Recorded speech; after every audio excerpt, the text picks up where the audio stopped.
জানাচ্ছি আন্তরিক শুভেচ্ছা।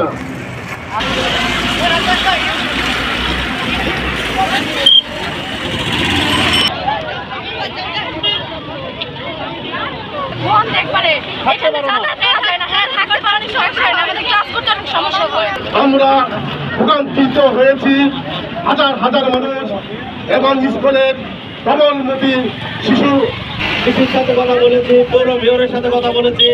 খোলা আকাশের নিচে এরকম কোনো ডাস্টবিন হইতে পারে না। এখন আমাদের দাবি টাকার অপসারণ করতে হবে, এখানে কোনো ময়লা ফেলতে দেব না আমরা।